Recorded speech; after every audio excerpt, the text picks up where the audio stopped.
என்னதான் சில விமர்சனம் வச்சா கூட சில பேருடைய பேச்சு நம்மளை உருக்கி போட்டுரும். அப்படி இந்த பெண்ணோட பேச்சு என்னை உண்மையிலே உருக்கிருச்சு. என்னை இலகிய மனதம் உண்மையிலே இழந்துருச்சு. என்னன்னா, அப்பா இறந்து போனாங்க, அப்பாவுடைய இறப்பில் அப்பாவுடைய துக்கத்தில் கலந்து கொள்ள முடியாமல் நீட் தேர்வு எழுதிய மகள், அப்பா இறந்து போன பிணத்திற்கு மரியாதை செலுத்த முடியாமல் +2 தேர்வு எழுதிய மகள், அம்மா செத்து போன செய்தியை கேட்ட பிறகும் உருக்கத்தோடு +2 தேர்வு எழுதிய மகள், இப்படிலாம் நம்ம கேள்விப்பட்டிருக்கோம். அதாவது வீட்டில் உறவினர்கள் இறந்து போவாங்க, அந்த இறப்பை மனசுல வச்சுக்கிட்டு கண்ணீரோடு பரீட்சை எழுத கூடிய தமிழ்நாட்டு மாணவிகளுக்கு மத்தியில என் தங்கத்தை பாருங்க.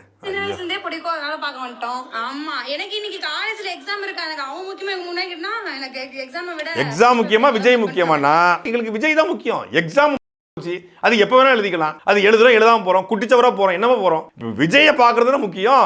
எவனோ ஒருத்தன் காடு வெட்டி கம்மா சேர்த்து, எவனோ ஒருத்தன் கஷ்டப்பட்டு அப்பா அம்மா படிக்க வைப்பாங்க. அதை பத்தி நமக்கு என்ன கவலை இருக்கு? பரீட்சையே எழுதாம போல, பள்ளிக்கூடமே போலாம் போல, காலேஜே போலாம் போல, விஜய பார்த்தரணும். அது எப்படி உங்களுக்கு எப்படி இருக்கு, அது நல்லா இருக்கா, அது நல்லா இல்லையா, அது வருமா தேருமா தேராதா, அவரை பார்த்தரணும். ஒரு தடவை அவர் பார்த்துட்டா வாழ்க்கையில எல்லாமே சரியா வந்துடும் அப்படின்னு அந்த பிள்ளை சொல்லுது. உண்மையிலே இந்த பிள்ளையை பெற்ற பெற்றோர்களும், அந்த கல்லூரி பேராசிரியர்களும், அந்த கல்லூரி விரிவுரையாளர்களும், சின்ன வயசுல இருந்து பாடம் சொல்லி கொடுத்த ஆசிரியர்களுக்கும் நான் ராயல் சொல்லிட்டு போறேன். இது மாதிரி நிறைய பிள்ளைகளை உருவாக்குனீங்கன்னா தமிழ்நாடு உருப்படாம போயிடும்.